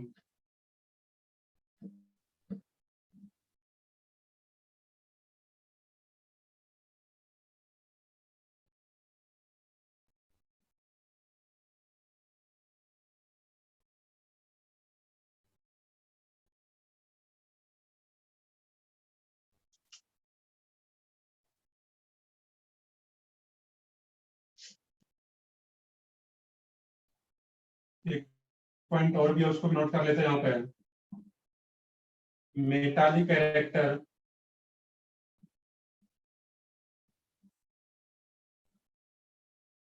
मेटालिक कैरेक्टर का रिलेशन आयोनाइजेशन एनर्जी के साथ क्या होगा, इनवर्सली या डायरेक्टली, सोच के बताओ। इनवर्सली। सही है सब लोगों का, ये क्या रहेगा इसमें इनवर्सली प्रोपोर्शनल, क्योंकि अभी जस्ट हम लोगों ने देखा था कि lithium sodium potassium rubidium caesium, तो जिसका आयोनाइजेशन एनर्जी कम रहेगा वो अच्छा मेटल होगा, क्योंकि वहां से इलेक्ट्रॉन इजीली बाहर जा पाएगा। तो metallic character inversely proportional to ionisation energy, ये भी रिलेशन याद रखना है यहाँ पे। किसी भी एलिमेंट का अगर मेटालिक कैरेक्टर अगर चेक करना हो तो आयोनाइजेशन एनर्जी के साथ रिलेट करके चेक कर सकते हो वहां पे। हम लोग ये भी बोल सकते हैं कि अगर लेफ्ट टू राइट ये है, टॉप टू बॉटम अगर जा रहे हैं हम लोग, तो आगे भी वैसे कंक्लूजन लिखेंगे लास्ट में हम लोग कि टॉप टू बॉटम अगर जा रहे हैं तो मेटालिक कैरेक्टर क्या होगा, इंक्रीज या डिक्रीज, इंक्रीज। इंक्रीज। इंक्रीज करेगा, क्योंकि आयोनाइजेशन एनर्जी क्या होता है डिक्रीज करता है। तो just inversely proportional relation.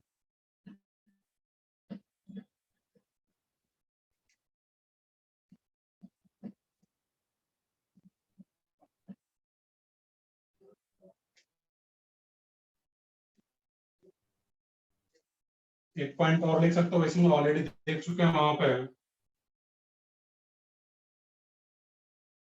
Noble gas element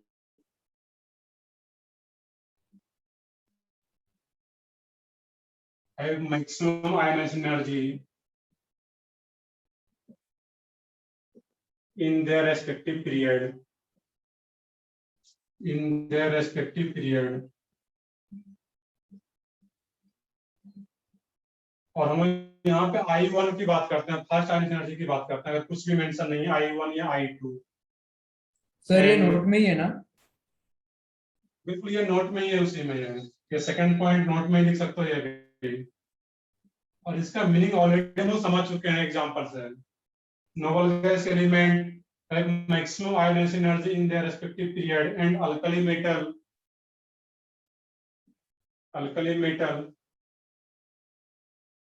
have lowest value of या have minimum value, ये लिख सकते हो इसमें, have minimum ionization energy in their respective period, in their respective period। ये पॉइंट ऑलरेडी हम लोग एक्सप्लेन कर चुके हैं, इसका मीनिंग क्या है। कॉपी करो इसको भी जल्दी से, हम लोग नेक्स्ट टॉपिक पे आते हैं अभी।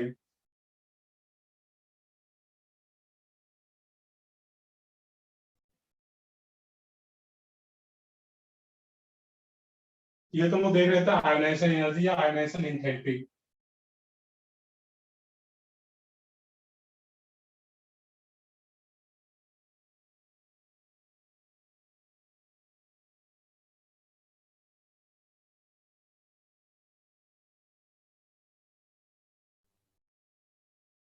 नेक्स्ट है इसमें इलेक्ट्रॉन एफिनिटी, या उसी को बोलते हैं इलेक्ट्रॉन गेन एंथैल्पी।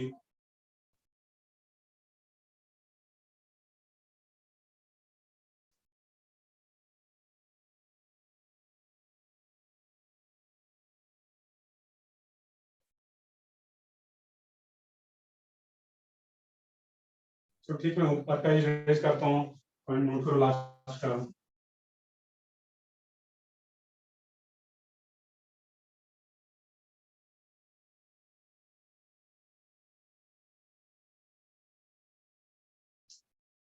नेक्स्ट डालोगे इसमें, यहाँ पे इलेक्ट्रॉन एफिनिटी।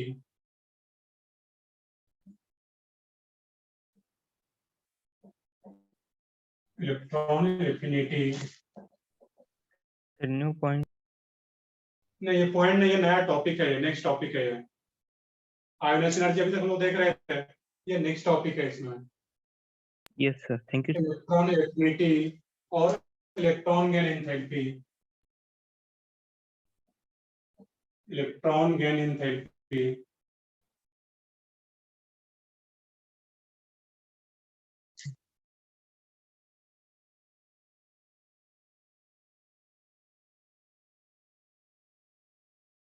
एंथैल्पी थर्ड में एनर्जी,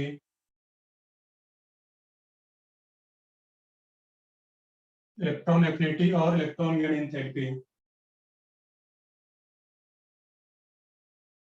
कॉपी कर इसको, यहाँ तक कॉपी कर चुके हो गए, इसको भी रेज कर दे रहा हूँ।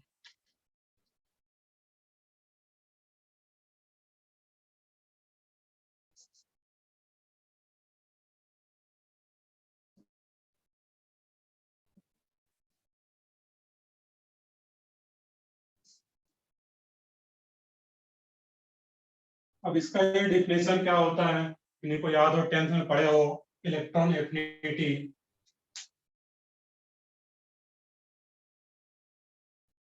Anyone? Sir, energy released in gaining an electron.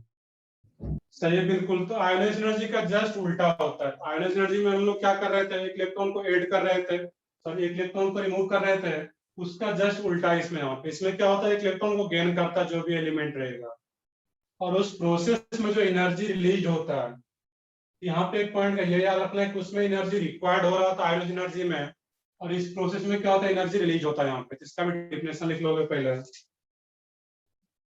The amount of energy release,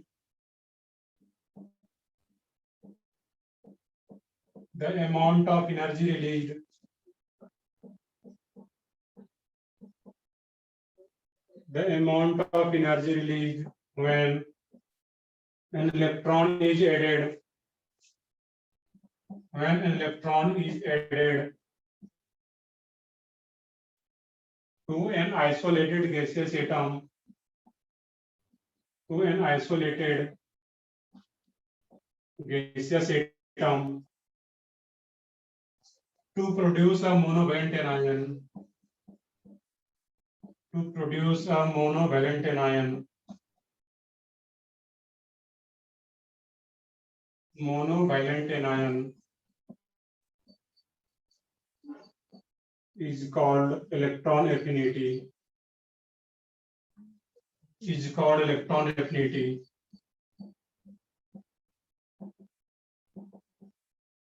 And enthalpy change in this process, enthalpy change in this process, and enthalpy change in this process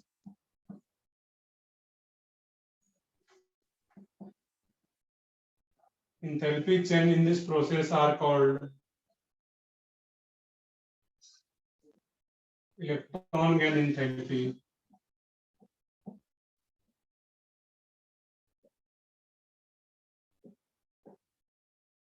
तो simple सा difference में रटना कुछ है, मैंने इसे proper difference लिखा दिया, बट याद क्या रखना है कि आयोनाइज एनर्जी का जस्ट उल्टा होता है इसमें। तो आयोनाइज एनर्जी में एक इलेक्ट्रॉन को रिमूव कर रहे थे और उसमें जो एनर्जी रिक्वायर्ड था उसको क्या बोलते थे, आयोनाइज एनर्जी।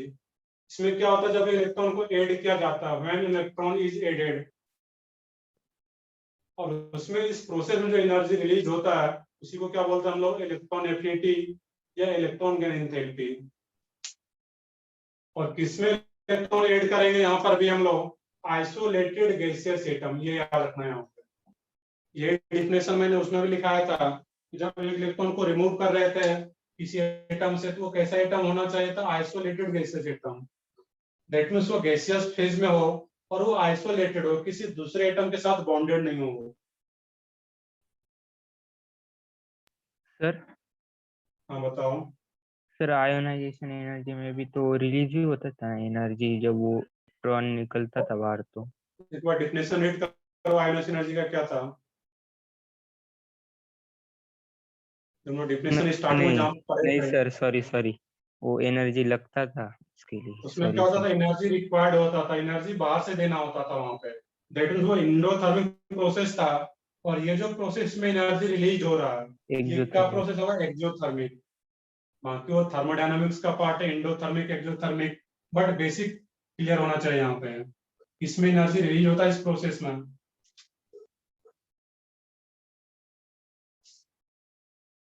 तो ठीक है, इसको कॉपी कर लिया, आगे देखते हैं हम लोग, इसको समझते हैं यहाँ पे।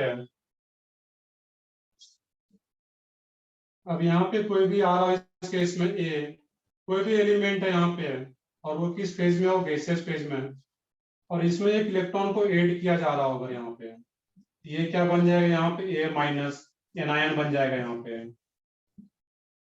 और इस प्रोसेस में क्या होता है, एनर्जी रिलीज होता है यहाँ पे, डेल एच ई जी, ये क्या आएगा वैल्यू यहाँ पे नेगेटिव में। इलेक्ट्रॉन एफिनिटी को हम लोग शॉर्ट में क्या लिखेंगे यहाँ पे, तो इस पे तुम लोग यहीं पे ऐड कर लेते हैं, ई ए फॉर इलेक्ट्रॉन एफिनिटी। जैसे कि आई लिखते थे हम लोग आयोनाइज एनर्जी के लिए, सिमिलरली इलेक्ट्रॉन एफिनिटी के लिए क्या लिख रहे हैं हम लोग, ई ए, इलेक्ट्रॉन एफिनिटी। अब किसी भी आइसोलेटेड गैसियस वो डेल्टा एटम है में क्या? एक इलेक्ट्रॉन को जब ऐड कराया जाएगा, हाँ कुछ डाउट। वो एजी ए माइनस जी के बाद क्या लिखा है? मैं आता हूँ यहाँ पे है, ये क्या है, ए जी प्लस एक इलेक्ट्रॉन को जब ऐड करते हैं तो ये क्या हो रहा है, ए माइनस गैसियस जी का मतलब क्या, गैसियस फेज में है, कॉमा डेल एच ई जी। डेल एच का मतलब क्या होता है, change in enthalpy, enthalpy change. ये भी थर्मोडायनामिक्स का पार्ट है, 11th में पढ़ोगे, बट कुछ आइडिया होगा जो एनर्जी में चेंज आ रहा है उसी को क्या बोलते हैं, डेल एच। और ईजी का मीनिंग क्या है यहाँ पे, electron gain enthalpy, easy for electron gain, और इंथैल्पी अंडरस्टूड है सिर्फ ईजी लिखता है यहाँ पे। और ये वैल्यू क्या आ रहा है यहाँ पे, नेगेटिव। और वैल्यू अगर यहाँ पे ये नेगेटिव लिखा जा रहा है दैट मीन्स ये एनर्जी रिलीज हो रहा है, प्रोसेस क्या हो रहा है, एक्सोथर्मिक। यहाँ पे नेगेटिव लिखा हुआ है, शॉर्ट में नेगेटिव कैसे लिखता है यहाँ पे, माइनस डी, दैट मीन्स ये क्या आ रहा है, वैल्यू नेगेटिव में।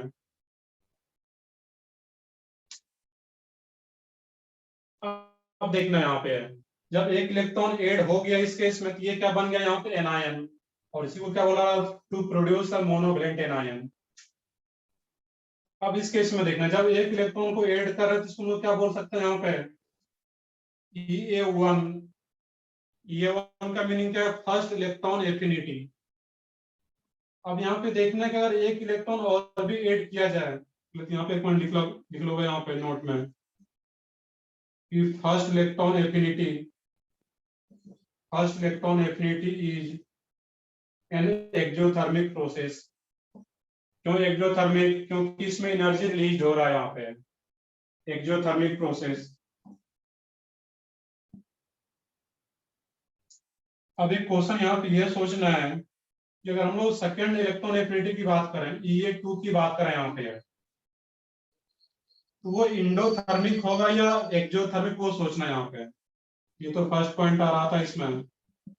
अब इसमें सेकंड पॉइंट, तो सेकंड पॉइंट ये है कि इसमें सेकंड कॉमा थर्ड जो भी रहेगा इलेक्ट्रॉन एफिनिटी,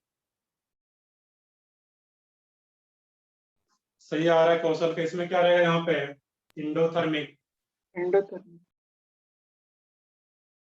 इजी का मीनिंग क्या है यहाँ पे मैंने बताया, easy for electron gain enthalpy, easy for electron gain. Clear है यहाँ पे, इजी का क्या मीनिंग है, इलेक्ट्रॉन गेन। तो चेंज इन इंथैल्पी को ही क्या बोलते हैं, electron gain enthalpy, easy for electron gain. तो हम ये पॉइंट देख रहे थे यहाँ पे सेकंड, कि सेकंड एंड थर्ड फोर्थ जो भी इलेक्ट्रॉन एफिनिटी होगा वो क्या रहेगा, इंडोथर्मिक। रीजन देखते हैं अभी, second comma third comma fourth fifth जो भी होगा इलेक्ट्रॉन एफिनिटी आर इंडोथर्मिक। तो इंडोथर्मिक होगा क्योंकि जब ये ऑलरेडी एक इलेक्ट्रॉन ऐड हो गया यहाँ पे, ये क्या बन गया यहाँ पे तुम्हारा एनायन। और जब ये एनायन बन गया, अब इसमें से फिर से अगर एक इलेक्ट्रॉन को ऐड किया जाएगा यहाँ पे, तो मैं इधर दिखा देता हूँ यहाँ पे, जब एक इलेक्ट्रॉन ऑलरेडी ये एनायन है और इसमें जब एक इलेक्ट्रॉन ऐड होगा यहाँ पे, ये भी नेगेटिव चार्ज एनायन है और ये भी इलेक्ट्रॉन के पास भी कौन सा चार्ज है, नेगेटिव चार्ज। ये जब इसमें ऐड होने के लिए आएगा तो दोनों के बीच में क्या होगा, रिपल्सन। और रिपल्सन होगा, ये अपने आप ऐड नहीं होना चाहेगा यहाँ पे। क्लियर है, फिर भी चाहते हैं कि इलेक्ट्रॉन ऐड हो तो मुझे बाहर से एनर्जी देना होगा यहाँ पे, और बाहर से एनर्जी दे रहे हैं, दैट मींस कौन सा प्रोसेस, इंडोथर्मिक। क्लियर है यहाँ पे है कि सेकेंड थर्ड फोर्थ जो भी रहता है इलेक्ट्रॉन एफिनिटी वो इंडोथर्मिक क्यों हो जाता है। तो सिंपल सा रीजन है कि सर जैसे एक इलेक्ट्रॉन ऐड हो जाता है फर्स्ट इलेक्ट्रॉन एफिनिटी में, उसके बाद जब इलेक्ट्रॉन ऐड करेंगे तो एनायन में ऐड होगा इलेक्ट्रॉन, और ये भी नेगेटिव चार्ज एनायन और ये भी नेगेटिव चार्ज, दैट मींस दोनों के बीच में क्या होगा, रिपल्सन। और रिपल्सन होती है इलेक्ट्रॉन इजिली ऐड नहीं होना चाहेगा, दैट मींस में एनर्जी रिलीज नहीं होगा, एक्सोथर्मिक नहीं हो पाएगा वो। तो second comma third fourth electron affinity are endothermic because electron is added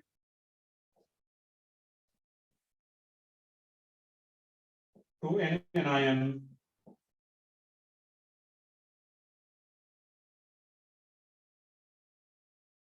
and repulsion between them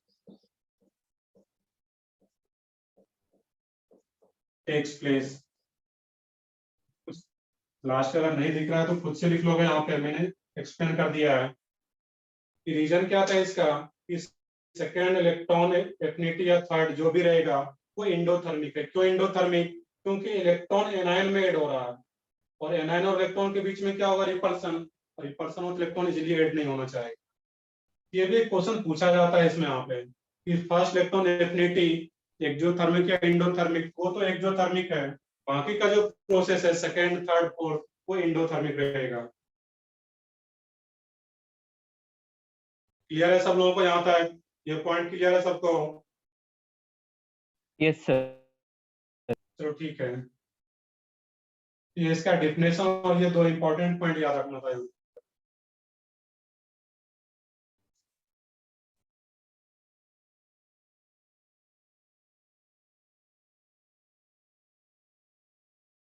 बिल्कुल, आई जो था वहां पे वो भी क्या होगा, इंडोथर्मिक रहेगा, क्योंकि उसमें तो एनर्जी रिक्वायर्ड हो रहा था। तो जहां भी एनर्जी रिक्वायर्ड, जहां पे एनर्जी देना पड़ रहा है बाहर से, वो इंडोथर्मिक प्रोसेस।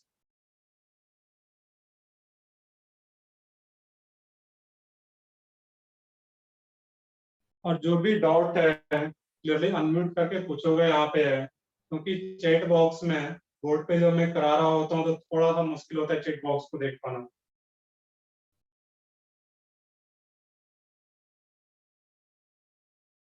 ये पॉइंट खुद से नोट करो, अगर नहीं दिख रहा है कुछ लोगों को तो second third electron affinity are endothermic.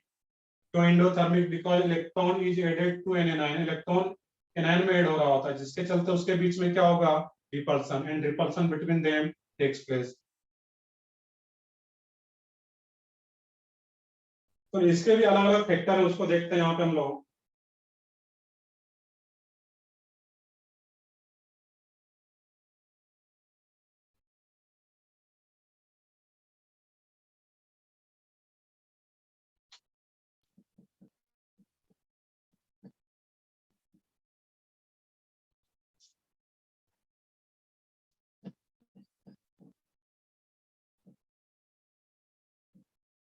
तो इसको एक एग्जांपल से भी हम लोग समझे यहाँ पे है।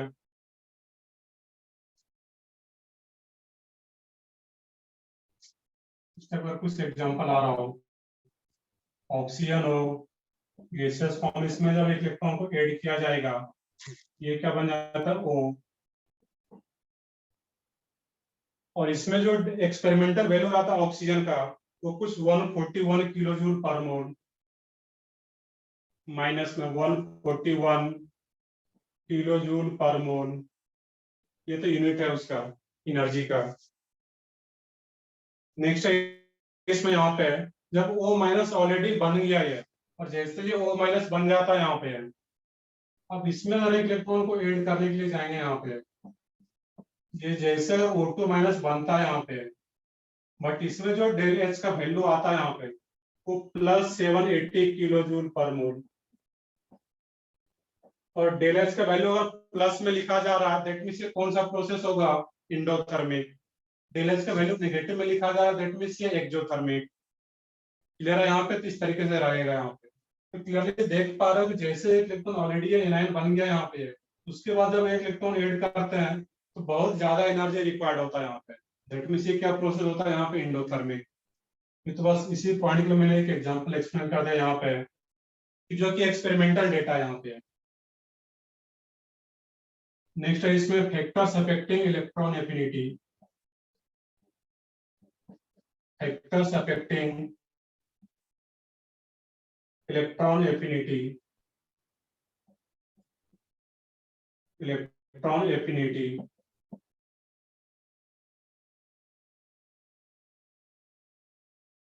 जैसे हम लोग आयोनाइज एनर्जी में अलग अलग फैक्टर देख रहे थे, यहाँ भी डिफरेंट डिफरेंट फैक्टर रहेगा जिससे कि इलेक्ट्रॉन एफिनिटी अफेक्ट होता है।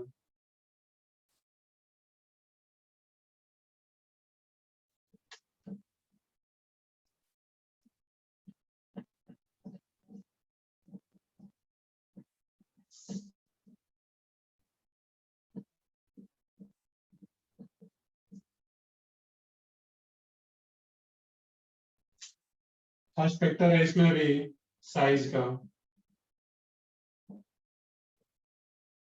अब इलेक्ट्रॉन एफिनिटी का जो रिलेशन होता है साइज के साथ, वो भी इनवर्सली प्रोपोर्शनल, जैसा कि आयोनाइज एनर्जी में आ रहा था।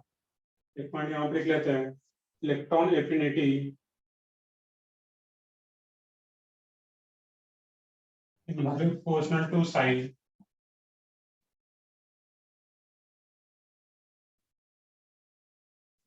अर्थात इसके क्वेश्चन करते हैं अभी यहाँ पे हम लोग। सेकेंड फैक्टर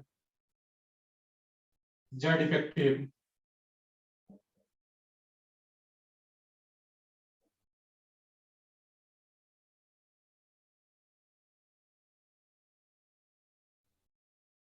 सेकंड फैक्टर यहाँ पे जेड इफेक्टिव, और जेड इफेक्टिव का जो रिलेशन है इलेक्ट्रॉन एफिनिटी के साथ वो भी सेम रहा था यहाँ पर भी, डायरेक्टली प्रोपोर्शनल। एग्जांपल देखेंगे अभी, electron affinity directly proportional to Z effective. Z effective का मतलब क्या है, इफेक्टिव न्यूक्लियर चार्ज। और थर्ड जो फैक्टर है जिसमें कि सारा एग्जांपल देखना हम लोगों को, इलेक्ट्रॉनिक कॉन्फ़िगरेशन। थर्ड कौन सा फैक्टर रहेगा यहाँ पे, इलेक्ट्रॉनिक कॉन्फ़िगरेशन।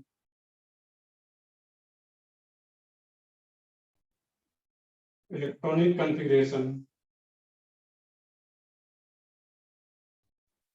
मैं यहाँ तक कॉपी करो, फिर देखता हूँ एक एक करके इलेक्ट्रॉनिक कॉन्फ़िगरेशन कैसे अफेक्ट करता है, उसमें साइज या डिफेक्टिव सारा कुछ आ जाएगा इसके एग्जांपल में।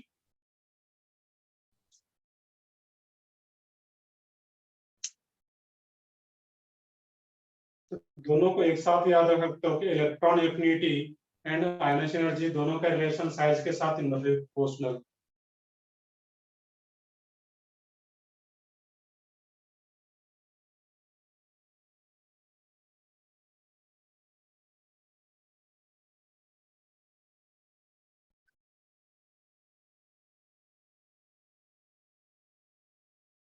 कॉपी कर लिया था सब लोग?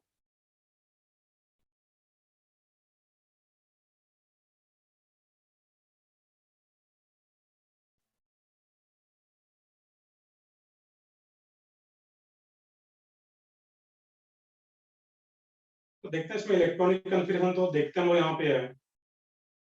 एक पॉइंट हम लोग आयनाइजेशन एनर्जी में और भी ऐड करना था, वहां पे है। और एक लाइन भी इलेक्ट्रॉन एफिनिटी से पहले अगर एक लाइन भी स्पेस है या फेज के ऊपर पे कहीं पे लिख सकते हो, वो पॉइंट है बेसिकली आयोनाइजेशन एनर्जी का पॉइंट है वो। इस पे आते हैं हम लोग अभी यहाँ पे। तो आयोनाइजेशन एनर्जी में एक पॉइंट मिसिंग था, वहां पे है, उसमें एक पॉइंट ऐड कर लोगे। तो हम लोग कौन कौन सा फैक्टर पढ़े थे आयोनाइजेशन एनर्जी में? Size, Z effective and electronic configuration. उसी में एक और फैक्टर आता है वहां पे, फोर्थ फैक्टर। बस एक ही लाइन का स्टेटमेंट है वहां पे, है कि पेनिट्रेशन पावर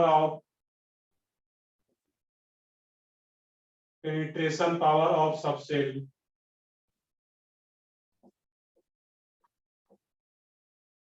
सबसेल इसका सर ये देखते हैं क्या आयोनाइजेशन है। आयोनाइजेशन एनर्जी में लिखना है इलेक्ट्रॉन एफिनिटी? नहीं, ये मैंने क्लियरली बताया कि आयोनाइजेशन एनर्जी का पार्ट है, तो एक पॉइंट आयोनाइजेशन एनर्जी में मिसिंग था, तो उसको नोट कर लेते हैं आयोनाइजेशन एनर्जी में। उसमें बस एक ही लाइन का ये है। इसमें जो ऑर्डर आता है यहाँ पे है s p d and f, और ये क्या है in bracket for same shell, for same shell. अब इसका मीनिंग भी समझ लेते हैं यहाँ पे कि पेनिट्रेशन पावर ऑफ सबसेल का मीनिंग क्या है। मान लेते हैं कि यहाँ पे सेल नंबर क्या रखना है, सेम। मान लो कि थर्ड या फोर्थ सेल जो भी हो, फोर्थ सेल की अगर बात करते हैं 4s 4p 4d 4f। यहाँ पे सोचना, अभी इस केस में ऐसा एटॉमिक स्ट्रक्चर में पढ़े भी हो गए, एस पी डी और एफ, और हर एक ये क्या है सेम सेल का आ रहा है यहाँ पे s p d f. Fourth shell का अगर मान लेते तो फोर्थ सेल का ये है 4s 4p 4d 4f। तो 4s 4p 4d 4f में न्यूक्लियस के सबसे ज्यादा नजदीक कौन सा रहेगा? एस। एस। क्लियर है यहाँ पे? तो जो एस ऑर्बिटल होता है, जो एस सबसेल है, वो न्यूक्लियस के सबसे ज्यादा नजदीक रहता है यहाँ पे। और एस ऑर्बिटल से इलेक्ट्रॉन को बाहर करना सबसे डिफिकल्ट होगा यहाँ पे। और जब सबसे डिफिकल्ट इलेक्ट्रॉन एस से बाहर करना होता है, दैट मीन्स एस का जो आयोनाइजेशन एनर्जी रहता है, यहाँ इंग्लिश में लिख लेते हैं, आई वैल्यू जो रहेगा एस का सबसे ज्यादा, then p orbital, then d, then f का। मैं फिर से रिपीट करता हूँ। तो पेनिट्रेशन पावर का बस यहाँ पे यही मीनिंग है कि एस में अगर इलेक्ट्रॉन प्रेजेंट है तो एस सबसे ज्यादा नजदीक होता है न्यूक्लियस के, और जो ऑर्बिटल जिस ऑर्बिटल में इलेक्ट्रॉन है न्यूक्लियस के ज्यादा नजदीक है, उसका अट्रैक्शन क्या होगा, न्यूक्लियस के साथ ज्यादा होगा। और अट्रैक्शन ज्यादा होगा न्यूक्लियस के साथ उस इलेक्ट्रॉन का, वहां से इलेक्ट्रॉन बाहर करना मुश्किल होगा। दैट मीन्स आयोनाइजेशन एनर्जी जो रहेगा सबसे ज्यादा किसका रहेगा, एस का, देन पी का, देन डी का, देन एफ का। बट इसमें कंडीशन क्या है, जो इलेक्ट्रॉन है वो किस सेल में, सेम सेल में, ये एसपीडीएफ की बात कर रहे होते हैं यहाँ पे। बस एक ये पॉइंट लिख लेते कहीं पे। तो पेनिट्रेशन पावर का बस यहाँ पे कुछ अलग मीनिंग नहीं है। इसमें जो एस का इलेक्ट्रॉन होता है उसका न्यूक्लियस के साथ ज्यादा अट्रैक्शन होता है, उसका पेनिट्रेशन पावर जो रहेगा वो ज्यादा रहेगा, न्यूक्लियस का अट्रैक्शन ज्यादा होगा। सिंपल सा पॉइंट है कि एस में अगर इलेक्ट्रॉन है और डी और एफ पी के रेस्पेक्ट में एस न्यूक्लियस के ज्यादा क्लोज होता है, दैट मींस वहां से इलेक्ट्रॉन इजिली नहीं बाहर जाएगा, वहां से इलेक्ट्रॉन को बाहर करने में ज्यादा एनर्जी रिक्वायर्ड होगा। That means ionisation energy s का ज्यादा, then p, then d, then F.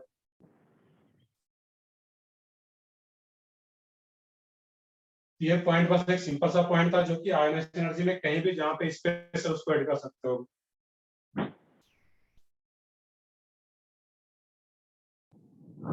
तो ठीक है, हम डाउट देखते हैं। बट मैंने स्टार्टिंग में तुम लोगों को बोला भी था, इसमें जब बोर्ड पे करा रहा था थोड़ा सा मुश्किल होता है इसमें यहाँ पे। अब देखो यहाँ पे क्लोजेस्ट टू न्यूक्लियस, न्यूक्लियस के क्लोज होने का मीनिंग क्या यहाँ पे है, इसका जो इफेक्ट न्यूक्लियस के साथ अट्रैक्शन होगा एस इलेक्ट्रॉन में, जो एस ऑर्बिट में कौन प्रेजेंट है, अट्रैक्शन ज्यादा होगा न्यूक्लियस के साथ तो वहां से इलेक्ट्रॉन बाहर करना मुश्किल होगा वहां पे। दैट मीन्स इसका आयोनाइज एनर्जी क्या होगा, ज्यादा होगा एस ऑर्बिट में कौन प्रेजेंट है, then p then d then f. Simple सा लॉजिक है इसमें।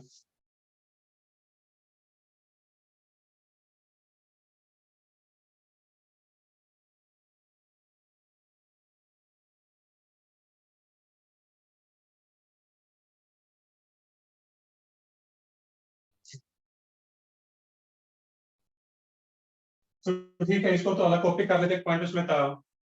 दैट मीन्स इसका भी इस टाइप का क्वेश्चन आ रहा है तो उसको सोच सकते हो वहां पे।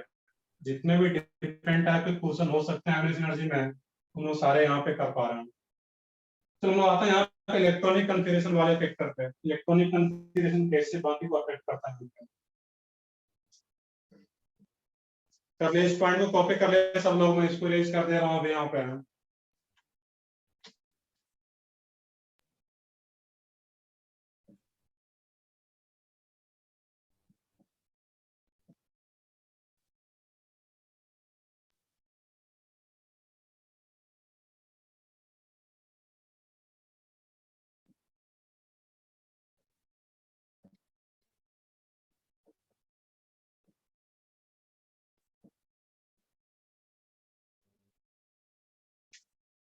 अब यहाँ पे इलेक्ट्रॉनिक कन्फिगरेशन में ये एक पॉइंट लिख लेते हैं यहाँ पे, इसमें नोट करना था stable electronic configuration. Stable electronic configuration जिस भी एटम का स्टेबल इलेक्ट्रॉनिक कन्फिगरेशन आएगा, लिख सकते हो इसमें element with stable electronic configuration, element with stable electronic configuration have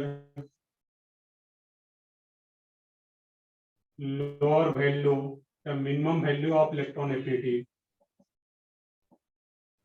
have minimum value of electron affinity.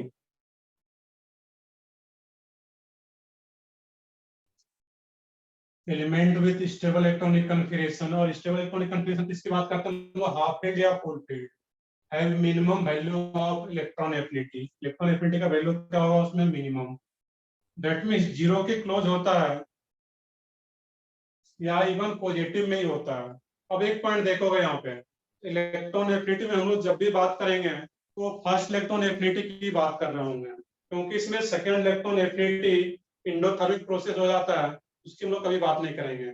तो जब भी इलेक्ट्रॉन एफिनिटी की बात करते हैं that means first electron affinity, that means exothermic वाला जो प्रोसेस है। और जब एक्सोथर्मिक प्रोसेस होता है वहां पे, उसमें क्या होता है, एनर्जी रिलीज होता है, और जिसमें ज्यादा एनर्जी रिलीज होगा जिस एलिमेंट में, उसको बोलेंगे उसका इलेक्ट्रॉन एफिनिटी ज्यादा है।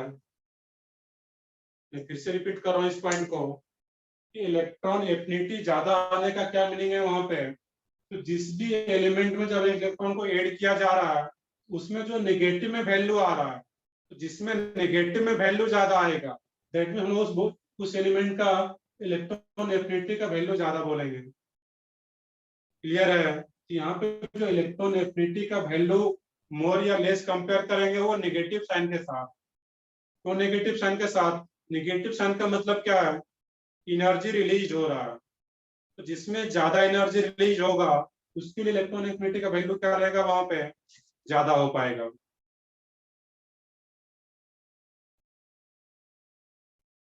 तो देखते हैं इसका भी जो फैक्टर रहेगा इसमें, जो इलेक्ट्रॉनिक कन्फिगरेशन वाला फैक्टर है, इसको नेक्स्ट क्लास में स्टार्ट करेंगे, क्योंकि इसमें जितना भी एलिमेंट होता है सबका इलेक्ट्रॉनिक कन्फिगरेशन लिखेंगे, फिर कंपेयर करना रहेगा वहां पे। ये एक इंपॉर्टेंट टॉपिक है यहाँ पे, क्योंकि विथ नेगेटिव साइन देखना होता है यहाँ पे। आज का लेक्चर हम लोग यहीं तक रखते हैं, इसमें फिर नेक्स्ट क्लास में फिर हम लोग इसको भी देखेंगे, इसका जो इलेक्ट्रॉनिक कन्फिग्रेशन वाला फैक्टर है, तो जैसा कि आयोनाइज एनर्जी में हम लोग देखे थे, वैसा ही कुछ इंपॉर्टेंट पॉइंट जो आता है इस केस में भी आएगा। आज के लेक्चर में कुछ डाउट हो स्पेशली आयोनाइज एनर्जी से रिलेटेड, क्योंकि ये तो अभी हम जस्ट स्टार्ट ही किया यहाँ पे, तो पूछ सकते हो। सर वेनसडे का लेक्चर आप सेंड कर सकते हो क्या? बिल्कुल मैं सेंड करता हूँ, या फिर अगर जहाँ पे अपलोड होता है तुम्हें अगर पता है तो मैं अपलोड कर दूंगा, तुम वहां से जाके देख सकते हो। सर यूट्यूब पे नहीं है आपके चैनल पे। एक मिनट, मैं यहाँ पे ये नहीं बोलूंगा अपलोड शायद नहीं हुआ होगा, मैं जैसे अपलोड करता हूँ तो मैं ग्रुप पे सेंड नहीं भी करता हूँ अगर वो वीडियो, तो वहां पे जाकर के देख सकते हो, तो मैं अपलोड कर दूंगा।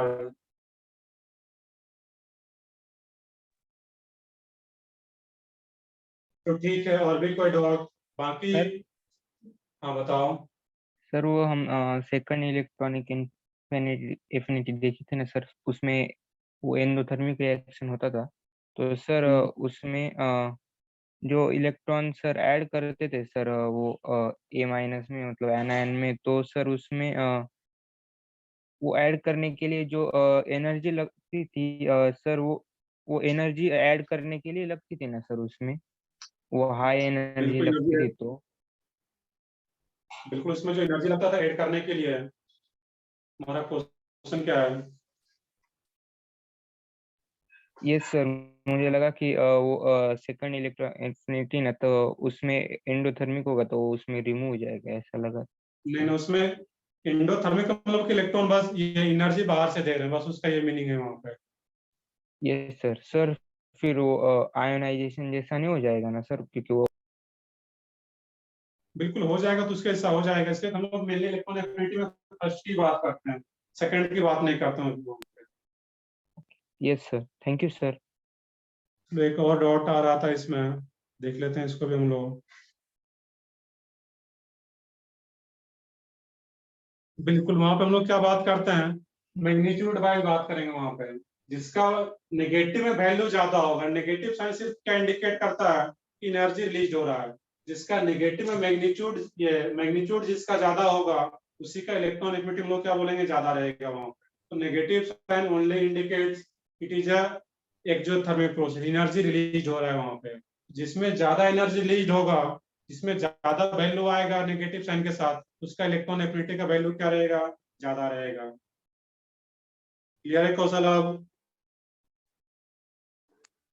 Yes, sir. चलो ठीक है, सर हाँ बताओ और क्या डाउट है? सर हम इससे कंक्लूड कर सकते हैं कि जो इलेक्ट्रॉन एफिनिटी 2 और उससे उसके बाद में आते वो आयोनाइजेशन एनर्जी होती है। ऐसा हम लोग नहीं बोल सकते हैं, बस प्रोसेस जो होता है वो दोनों सेम होता है। ऐसा नहीं कि अभी यहाँ पे जितना भी इंडोथर्मिक प्रोसेस है सबको हम लोग एक ही साथ कंक्लूड करें, ऐसा नहीं बोल सकते हम लोग। वो भी इंडोथर्मिक प्रोसेस था, और इसका जो second and third electron affinity होता है ये भी इंडोथर्मिक प्रोसेस होता है, बस इतना याद रखना है। Yes sir, thank you sir. चलो ठीक है, और किसी का कुछ डाउट हो? बाकी संडे का पेपर जो है उसमें सब लोग अच्छे से दोगे, पीछे हम लोग ऑलरेडी वो डिस्कशन हो चुका है, ओजोनोलिसिस वगैरह का क्वेश्चन हो सकता है कि ज्यादा रहे, मोनो हेलोजनेशन, कैटालिटिक हाइड्रोजन जो भी था उसको एक बार अच्छे से देख लोगे। सर हाँ बताओ। सर आप आज की रिकॉर्डिंग थोड़ी जल्दी कर सकते हो अपलोड, क्योंकि मेरा स्टार्टिंग का मिस हो गया था नेट प्रॉब्लम की चलो वजह ठीक है, मैं दोनों का साथ में अपलोड कर देता हूँ, पिछले लेक्चर का भी अपलोड नहीं हो पाया था तो मैं दोनों को साथ में करता हूँ। से। Yes sir, thank you sir. चलो ठीक है, फिर मैं सेशन आज का यहीं पे एंड करता हूँ। बाकी जब तुम लोगों का पेपर हो जाएगा संडे को, उसके बाद तुम लोग इसका भी क्वेश्चन लगाना शुरू कर सकते हो पीरियोडिक टेबल का। और पीओसी में कुछ डिस्कशन पेंडिंग भी है क्या, बताओ कोई भी एक पीओसी वाले पार्ट में। एक कंप्लीट डिस्कशन हो गया था पीओसी का, एक्सरसाइज 1 2 3। Yes, sir. हो यस गए. चलो ठीक है, फिर तो मेनली तुम लोगों को पीरियोडिक टेबल सॉल्व करना है वहां पे, और इसका बुकलेट अगर आ जाता है तो ठीक है, मिल जाता तो काफी अच्छा था, क्योंकि ऑनलाइन थोड़ा सा मुश्किल होता है। तो ठीक है, अभी तो पहले टेस्ट दो संडे को अच्छे से। तो ठीक है, मैं सेशन एंड कर रहा हूँ फिर अभी। ओके।